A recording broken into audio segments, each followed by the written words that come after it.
fɛlaw di ka se ka laseli dɔw fɛnɛ kɛ jamana ɲɛmaaw ye u ka kungilenna ye min ye ka se ka faamuyaw sɔrɔ a la kunnafoni sɛbɛnw y'u u da don a la ka a ɲɛfɔ.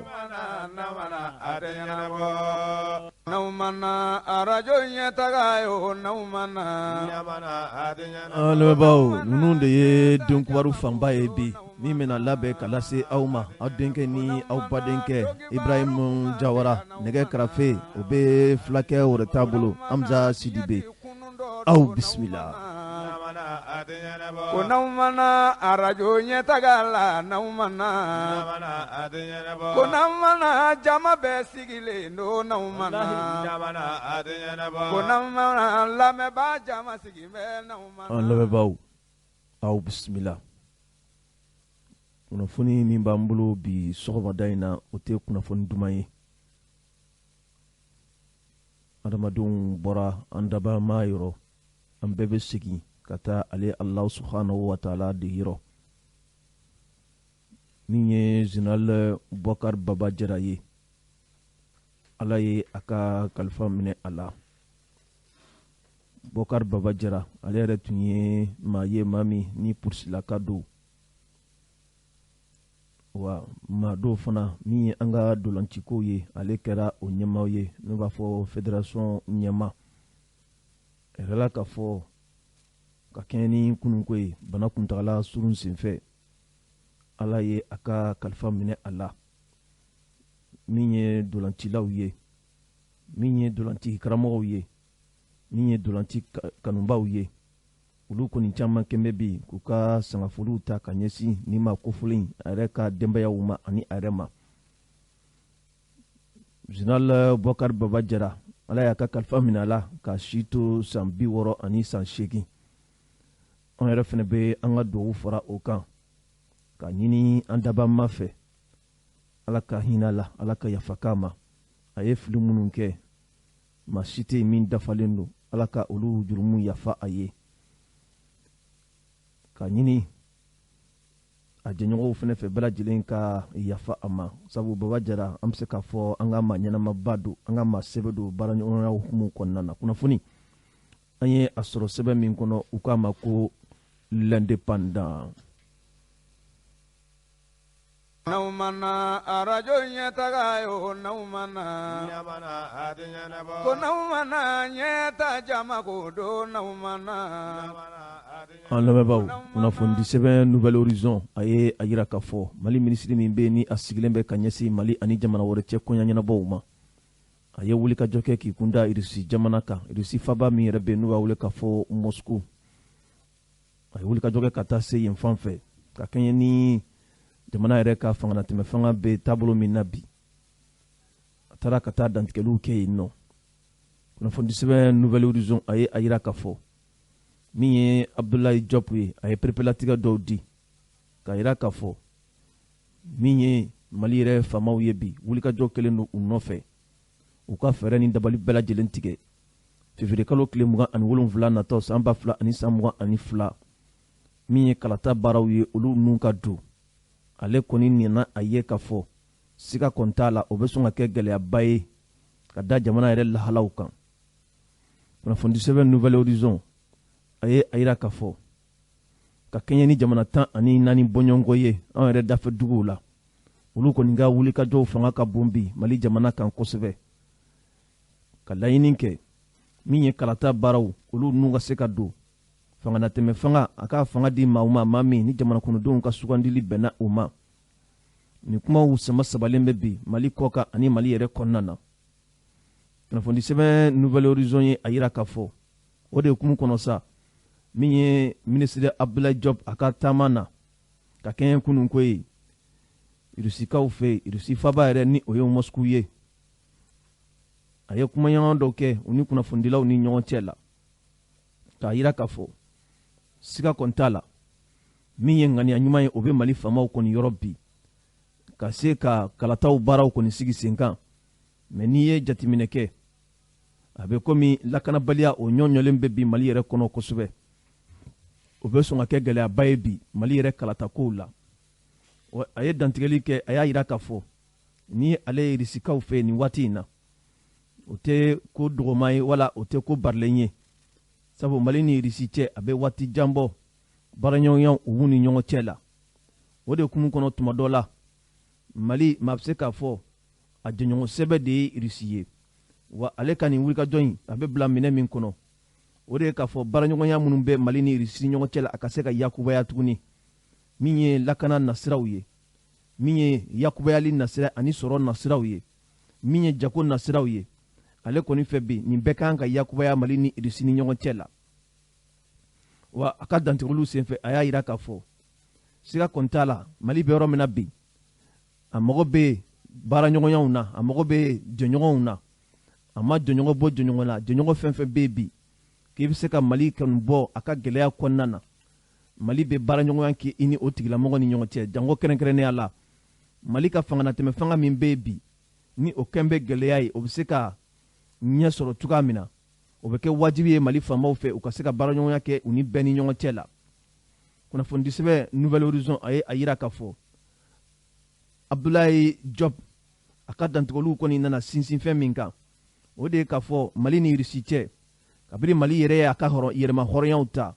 1960 waatiw la Mali terila ka fɔlɔ minnu bɛ ni olu sɔnna ka baaraɲɔgɔnyaw kɔni kɛ u ni Mali ni ɲɔgɔn cɛ la ka se ka Mali yɛrɛ dɛmɛ min ye kana nasiraw ye min ye hali maaw ka baaradegi nasira ni o ye formation ye Mali cakɛbɔndasow caman b'o o la wa Mali finitigilakaw caman y'u ka formation kɛ Irisi jamana yɛrɛ kan o b'a yira k'a fɔ waati janko de ye Mali ni Irisi ka teriya siraw ye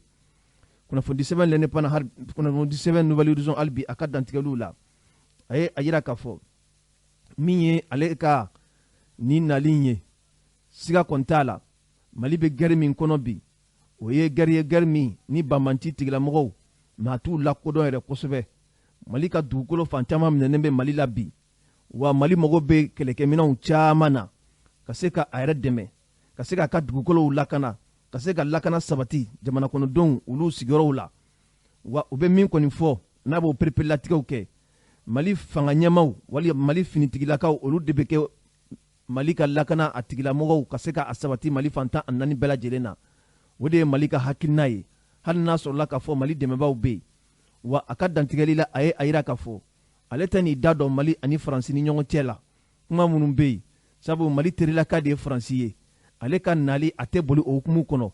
min ye u ni Irisi cɛ baaraɲɔgɔnya ye o de ye a ka nali ye wa o de ye a ka laɲini ye munnu min bɛ se ka kɛ bi pour que Mali bɛ se ka minɛnw sɔrɔ k'a ka jamana yɛrɛ kɔni lakana sabu a yirala k'a fɔ Mali dugu minnu bɛ yen ni gɛlɛyaw bɛ a sanfɛ a ka ca fo k'a dama tɛmɛ wa dɔwɛrɛ tɛ papalikɛla minnu bɛ yen n'u b'a wele k'a fɔ terrorisme olu de ka baara don wa ale yɛrɛ nimalenen bɛ a la k'a fɔ Irisi jamana ɲɛmaw ani Irisi fanga u bɛ se ka Mali dɛmɛ o baara ninnu na kosɛbɛ a y'a yira k'a fɔ a ka kumaw senfɛ hali bi min ye ale ka nali ye a bɛ don minɛn kɔnɔ hali bi Mali y'i bolo don bɛnkan sɛbɛn min na ni a bɛ wele k'a fɔ accord pour la paix et la réconciliation o bɛ se ka lawaleya cogo di nɔgɔya yɛrɛ kɔnɔ Mali dugukolo sanfɛ nin ye a nakun dɔ ye hali bi min ye Abdoulaye Diop a ka kɔrɔfɔw ye a kɔni y'i ka kuma kɔni sinsin fɛn min kan kosɛbɛ o de ye Mali ka kanako ye bi n'i ye jateminɛ kɛ Mali yɛrɛ kɛmɛ sara la 80 bɔɲɔgɔnkɔ o tɛ Mali yɛrɛ bolo o bɛ a yira k'a fɔ Mali duguw bilama 20 dɔrɔn de bɛ Mali fanga a ka mara kɔnɔna na o dun ye gɛlɛyaba ye wa o gɛlɛya yɛrɛ kɔnɔna na a ka gɛlɛn bi k'i ka se ka baaraw kɛ Mali yɛrɛ kɔnɔ kɛrɛnkɛrɛnnenya la min ye kalata baaraw ye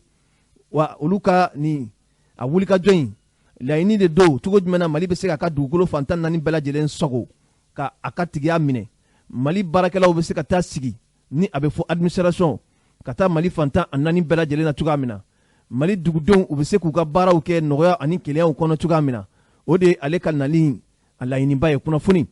an ye a sɔrɔ sɛbɛn min kɔnɔ u k'a ma ko Nouvelle Horizon.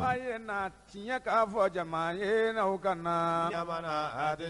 jamanadenw ni min bɛ tiɲɛ de fɔ ɲɛta ta ko n'i bɛ tiɲɛ fɛ arajo ɲɛtaga ta n'i y'o jɛ ko n'i bɛ tiɲɛ fɛ arajo ɲɛtaga ta n'i y'o jɛ aw nana arajo ɲɛtaga yo aw nana jama bɛ sɛwara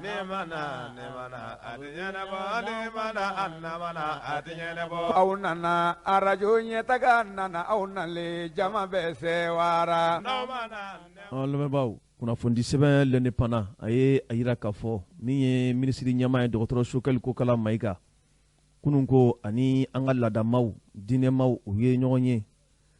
région 19 bɔɲɔgɔnkɔ ka fara Bamakɔ district kan olu maaw caman farala ɲɔgɔn kan an ka ɲɔgɔn ɲajɛyɔrɔba min bɛ n'u b'a wele k'a fɔ CICB ka kɛɲɛ ni novembre kalo tile 11 san 2021 a yɛlɛla k'a fɔ dɔgɔtɔrɔ Sokɛli Kokala Mayiga a ka wele bilalen kɔ diinɛmaw ni laadamaw ma u nana ka na wele in jaabi ka kɛɲɛ ni Dawuda Sangare ale ka fasiri ye a yɛlɛla k'a fɔ nin ko in yɛrɛ bɛ bila minɛ min kɔnɔ o de ye k'a fɔ dɔgɔtɔrɔ Sokɛli Kokala Mayiga haminako minnu bɛ a la bi ni o ye k'a fɔ sigikafɔ ka kɛ jamana kɔnɔdenw ni ɲɔgɔn cɛ la Mali ka hakilinaw Mali kuntilennaw bɛna taa taasira min fɛ a yɛrɛla k'a fɔ sigi a bolila o minɛnw de kɔnɔna na wa dɔgɔtɔrɔ Sokɛli Kokala Mayiga nin kɛnɛ in kɔnɔ a ye kuma di maaw ma dugu minnu nana région minnu nana olu ka représentant région 19 bɔɲɔgɔnko olu nana ka n'u ka dantigɛliw kɛ région yɛrɛ tɔgɔ la kunnafoni sɛbɛn a ye a yira k'a fɔ nin kɛnɛ in yɛrɛ kɔnɔ kɔrɔfɔ dira maaw ma min ye Bamakɔ yɛrɛ a tutigɛbaw olu ka wala n k'a fɔ Bamakɔ dugutigilakaw olu ka jɛkuluba min bɛ yen ni o ɲɛmaya bɛ Alhaji Bamusa Ture bolo ale kɔni ye a ka dantigɛliw kɛ ka a ɲini k'a fɔ Mali bɛ yɔrɔ min na bi tiɲɛ don an bɛ transition de kɔnɔ wa transition ye waati kɛrɛnkɛrɛnlen don a ka kan jamana kɔnɔdenw ka ɲɔgɔn minɛ waati bɛɛ nka nin waati ye kɛrɛnkɛrɛnlen ye jamana kɔnɔdenw kan ka fara ɲɔgɔn kan cogoya min na ka se ka Mali bɔ gɛlɛya yɛrɛ kɔnɔna na o kan ka kɛ bɛɛ ka hakilina ni bɛɛ kuntilenna ye kunnafoni sɛbɛn l'indépendant hali bi a ye a yira k'a fɔ Bamusa Ture a ka dantigɛliw la a ko o ɲuman ye fɛn min ye o de ye k'a fɔ kumaɲɔgɔnyaw ka sabati jamana kɔnɔdenw ni ɲɔgɔn cɛ la bɛn ni kelenya kɔnɔ jamana bɛ gɛlɛya minnu kɔnɔ a bɛ se ka bɔ o gɛlɛya kɔnɔ cogoya min na nin kan ka kɛ jamana kɔnɔdenw ka hakilina ye o kɔfɛ min ye Kayi olu ka ɲɛmaa min tun bɛ yen wala olu ka ciden min tun bɛ yen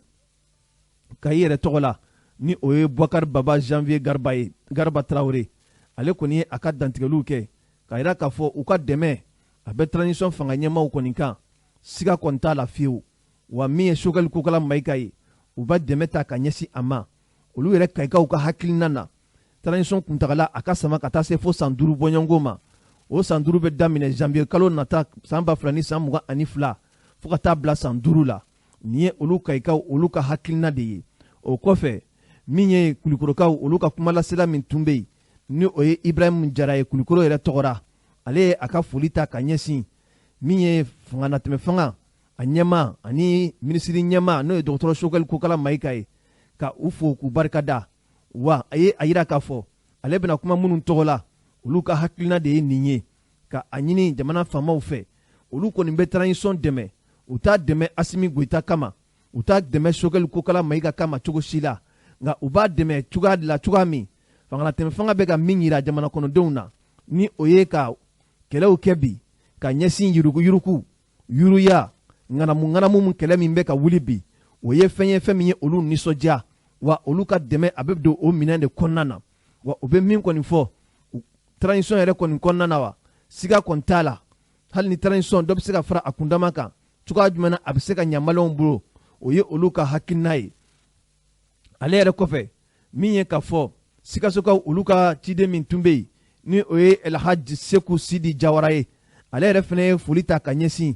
transition a ma ɲɛmaaw ma ka foli ta ka ɲɛsin dɔgɔtɔrɔ Sokɛli Kokala Mayiga ma sigikafɔ min bɛ ka labɛn nin kalo in yɛrɛ kɔnɔ ni a bɛna taa wolofɛn na fɛn min maliden bɛɛ lajɛlen bɛna ka nin hakilinaw kɔni fɔ nin ye olu ka hakilina ye wa a bɛnna olu ma olu fɛ jamana kan ka taa nin taasira in de fɛ wa u ka dɛmɛ bɛ transition ye fo ka taa fɔ min kɛra nin bɛɛ kɔfɛ sa min ye Segukaw ani Moptikaw olu fana ka laseliba mun tun bɛ yen ni o ye Umaru Togola ye ani Elhaji Baba Ture olu yɛrɛ fana y'u ka bonyamasegin ta k'a yira k'a fɔ transition bɛ ka baara minnu kɛ u ka bonya bɛ transition kan wa u ye min fɔ ka da o kan o de ye k'a fɔ dɔgɔtɔrɔ Sukali Kokala Mayiga u bɛ foli kɛrɛnkɛrɛnnen ta ka ɲɛsin a ma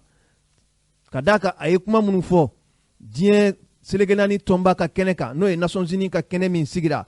Sukali Kokala Mayiga ye dantigɛli min kɛ o kɔni kɛra olu jimi sira fɛ kosɛbɛ wa olu ka dɛmɛ ani dɛmɛ a bɛ taa ka ɲɛsin transition yɛrɛ ma siga kɔni t'a la nin bɛɛ kɔfɛ sa min ye kalatako kuma ye olu bɔra ka bin ka a yira k'a fɔ kalatako kuma min bɛ yen bi o ye gɛlɛyaba ye lakanabaliya yɛrɛ kɔnɔna na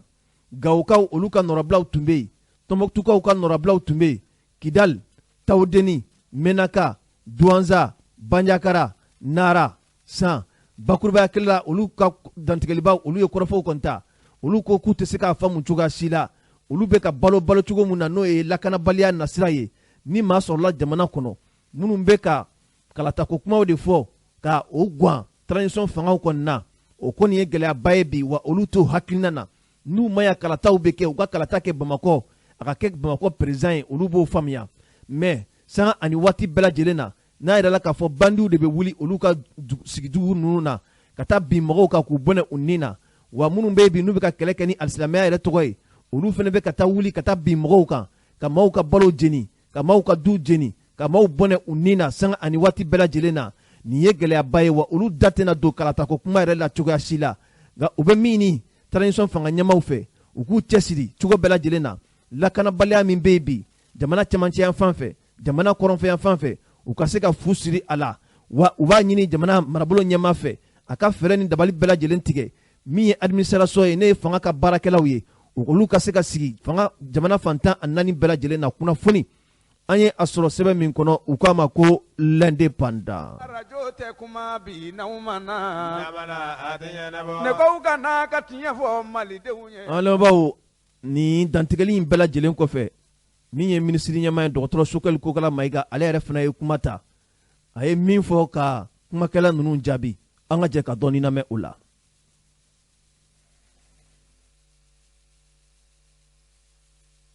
tiɲɛ k'a fɔ jamanadenw ye n'an ma na ko aw kana tiɲɛ fɔ jamanatigi ye n'aw ma na n'aw ma na nafa tɛ nkalon na tun a ye na tiɲɛ k'a fɔ jama ye n'aw kana jamanadenw ni min bɛ tiɲɛ de fɔ Nieta ta ko n'i bɛ tiɲɛ fɛ radio Nieta ka ta n'i y'o jɛ ko n'i bɛ tiɲɛ fɛ radio an y'a wele bi ka kumaw dɔ fɔ aw ye a bɛ fɔ an fɛ n'i ye mɔgɔ wele n'i ma fɛn fɔ a ye i bɛ fɛn d'a ma an y'a wele bi ka fɛn fɔ aw ye ka mun de fɔ aw ye k'a fɔ ko bi an y'a essayé président de la transition tɔgɔ la k'a wele k'a fɔ ni ɲɔgɔn ma deli ka kɛ Mali kɔnɔ ni kumabaw bɛ fɔ ni sariyabaw bɛ dilan don o don fangantigi a bɛ partiw de wele don dɔ la a bɛ syndicats ni société civile wele mais k'a fɔ k'u ka dugutigiw wele ani dugutigiw n'a conseils diinɛ ɲɛmɔgɔbaw ani an ka ɲamakalaw k'u wele ka kuma n'u ye u ka dɔgɔ Mali la an ye nin kɛ parce que an b'a dɔn ko aw tɛ wele ni sariyaw bɛ dilan ni État bɛ taa orientation min na aw tɛ wele o la mais n'a gɛlɛyara don min na n'a bɛ ka tiɲɛ fangantigi bolo don min na bɛ taa aw fɛ ka dugutigiw diinɛ ɲɛmɔgɔw ɲamakalaw ka aw de wele aw kana delili kɛ aw kana kuma jamanadenw ni ɲɔgɔn cɛ o bɛ kɛ mun na parce que a dɔnnen don politiki ɲɛmɔgɔw a bɛ se ka hakilina dɔ ta a bɛ se k'a fɔ peut-être a ŋaniya yɛrɛ ka ɲi waati dɔ la a b'a fɔ dɔrɔn pour que ka mɔgɔw nisɔndiya mais n'a sigira a ye min fɔ a se k'a waleya o bɛ kɛ parce que a bɛ se ka gɛlɛya dɔ sɔrɔ sira la a bɛ se ka fɛn dɔ sɔrɔ ale yɛrɛ ma sigi ni min ye dɔw yɛrɛ bɛ se ka wuli ka gɛlɛya s'a ma parce que a t'a fɛ a ka baara ka ɲɛ mais aw fɛ donc o la a kan ka tiɲɛ fɔ waati caman tiɲɛ tɛ fɔ aw dun b'a fɔ aw ma ko les autorités traditionnelles min dɔnnen bɛ aw la le courage de se déterminer, de prendre position quand les circonstances l'exigent. N'a galère que c'est yorodola. Aw be courage soro ka tiempo. A kadi fangantigi wa mandia aw ba foy. Aw be tiempo parce que aw ba yere obligé ka kuma tienka, quelles que soient les circonstances. Aw be mogo beta na bolofla. Akera fantan c'était minuit. Aw beta parce que aw ga dugu dewndu. Ni problème na aw fait. En général, aba jate ka critique tienka. Nan temeno beta. Horéa, Dambé, l'honneur et la dignité. Ka fin ka nyama, awa kuma chogo, la noblesse dans les manières de faire et dire. Awa kuma chogo mina, awa ke chogo mina, obe ke bonya kono. La retenue dans les propos, awa kuma chogo, awte mo doya, aba bonya. Hali dimi ba kono, afo chogo abisala kamo bonya. Nko la noblesse dans le sens large du terme. Na be fait ou fin ki avec bonya kono. Au-delà de be auka o te soro wati be politique nyamo fe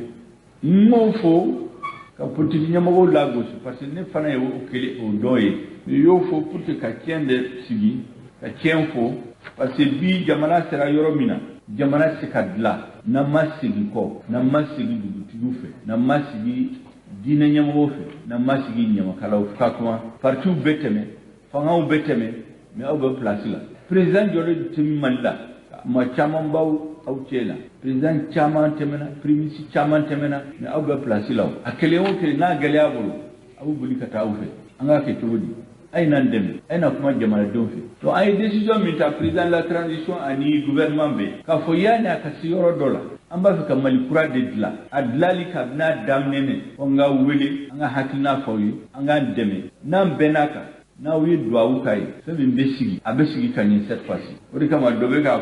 ko ni transition y réussira. C'est la deuxième indépendance de la République du Mali que nous allons reconférer. Encore fara bipina danger fla debe ka Mali menacer. O danger fala yini nga jamana tlatla. A danger fla na yini wi ka jamana don ka fitina woni nyonte. Ko nyon fa o di banga jamana. Nga jamana tla ka jamana don bla nyona ko nyon fa. O crise asara yoro mina ma kisikadla parti kisikadla président ni premier ministre du gouvernement kisikadla malion bekanga faranyon ka opposition tal majorité tal parce que ni ay opposition ni majorité B ya sor jamana B ni jamana T o T ma chama B na kiena buka passeport ta jamana werela aw du jamana were taw bulu a kiena a nyena aw ta yoroshi donc aw de baraka kanyo na jatimne ke bi Mali est comme Afrique de l'Ouest là. Banabato, l'homme malade de l'Afrique de l'Ouest. Be jamana chama na kubandeme. A chama una nani ngania yumadi. Do fana bala ngania mimbula. Hali na tefo anye balao amba famu fana. Okera muna kasi an yere ka fukambe démocratie do. An ya famu kad fa ya damateme. Anya démocratie de befen bedla démocratie de benani here démocratie de benani sabati démocratie de befen de kasoro kanto mangala kanto démocratie kumala mundi kera anga l'armée les forces de défense et de sécurité anga école anga administration anga justice bed bina dingen kono jamana tora doni katien fa sera yoromina naman koloshi Mali est le capitaine. Avec un chose. Ni jatmine ke bi. Partenaire technique et financier ni ONG de décision ta. Décision min kanga au lieu de bata kata fo jamana dewo, jamana nyawo akanga ke ni togola. Alors que normalement jamana nyamo de kanga kodla kata nyafo jamana dewo ukasama nous sonama ONG ni partenaire benan demede anga réussi. Mais bibina ulu de bena fo ay akana tirani ta tira de ninde kanya uma nan toro tira dinka ambita ka bidina kono alakan sola donc au bekera muna pasayi eta la gauche ka eta affaibli face à yoro dola an yerka souveraineté an yerka danaya ni hora mi be malika au baraka dans une certaine mesure entourage démocratie ko kuma la élection be organisée normalement élection kera Okanga ke jamana dembe mogo min fo tigi ukota mais nana ke muyi ka mogo sa ka yurgu ke ka kobe ke kama fanganta ni fanga mitara ni togola ntaro ni baraka be sorala ka sika jamana jo donc odi kama ko ambe fem beke ambe ala deli aka duwa kayi ye dati dama fu ko me kalo mugani segi 2021 cour constitutionnel ye arrêt d'ota ka fo Assimi Goïta kera Mali président ani de l'État. Cour suprême ya investi juin kalo wolonga o dombe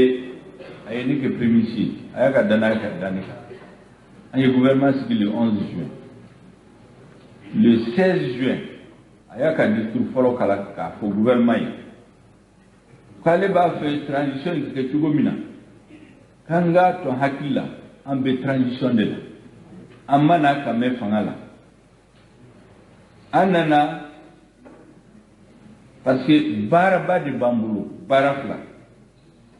barafolo geleya min be malika anga sira soro ko geleya ka latin ka munde ke kukuni anga condition créée pour que ni transition be ban domina malika jo a s'inflata comme un état souverain, un état fort, na une institution forte. Ni fangam be di mogo mimma, ni malion de mogo minta ka ke président. Oya soro jamana fara nyonka, jamana labelendo. Fangam be di alema, afika jamana joka tani. Oya soro hali na makeleba, afamba, oya soro anyaba. Pour que nana fangala, ce qui concentré quand c'est jamana jo akana ka temps perdu kele ni woyo ni magala an kan go de labe ya ni transition ka malion franyonka ka farafari bo jamana la be ka franyonka des forces patriotiques jamana bawbe awnya be minula jamana bawbe na yuka histoire ta ikira Amérique wo ikira Chine ikira France ikira Allemagne wati do sora uka histoire la kele ni sama samali ni manga noto uka jamana ku bina dingen sono ube mo gore boraka ne makatuka jamana ki mais ala barkala jamana dum dama sora la ka franyonka ka kuma uka peuple ulila ki jo a ñemogo kerefe ku deme wu ka jamana bu dinen kono bi u togo de be fo an dalin do ku ankeli antisal politique ñemogo kele u tisal ni malion be farala ñonka ka bo kidal fo kay senekalaw baga maralaw dine ñemogo commerçants, soldats et surtout dina nyamro na yo fe minta ka doa ke ni barka donala nyamro ni be baramina ala be barka dala o se ka jamana bo dina ko ambo de deliya ni transition ba sura ka donc comment barka ma minu fora ga discours na sini président de la transition elle est baouri soir ko oye bonya bado ale boro ale ka se ka soir à Koulouba à 14h30 dans la salle des banquiers de Koulouba kuma be ale reste ka fawi ka farane taka parce que ale dalil wala gouvernement dalil wala malikura namba ka sigi fanga ka sigi ka taso kata au fait au du au dîner nyamago au nyamakalaw parce que comme yafo fangaw bɛ tɛmɛ président bɛ tɛmɛ premier ministre bɛ tɛmɛ mais aw bɛ place là. Donc ce qui est éternel, c'est le peuple et ses dirigeants traditionnels et ses chefs religieux. Olu de Tebo yɔrɔ la. C'est eux qui incarnent la permanence de la nation. Donc n'an b'a fɛ min jɔ an kan ka sigi ka taa kuma aw fɛ. Peut-être y'a ni san dama dama an bɛ bɔ fanga la mɔgɔ wɛrɛ bɛ na a bɛ bɔ fanga la mais u bɛ munumunu caman bɛ bɔ a mɔgɔ ni si n'ala ye si di minnu ma u bɛ n'u sɔrɔ o de kama an seginna ka na aw fɛ aw k'an dɛmɛ kabini sisan kabini a daminɛ a ka dugawu kɛ ala ka barika don an ka baara la hakili b'a la sɛnɛ la. An lamɛnbaaw nin tun ye minisiri ɲɛmaa ye dɔgɔtɔrɔ Sokɛli Kokala Mayiga kuma minnu tɛmɛna bakurubaya la ani an ka dugutigilakaw ni diinɛ ɲɛmaw ni ɲɔgɔn cɛ la nka kuma dɔw kɔni bɛ kuma in kɔnɔ a ye anw siran dɔɔni an bɛ dugawu kɛ ala ka a kɛ hɛrɛ ye nɛgɛ kɛrɛfɛ Seda Mariamu ani Sanogo hakili la u ye kɛnɛ sɔrɔ an tɛ kɛnɛ d'u ma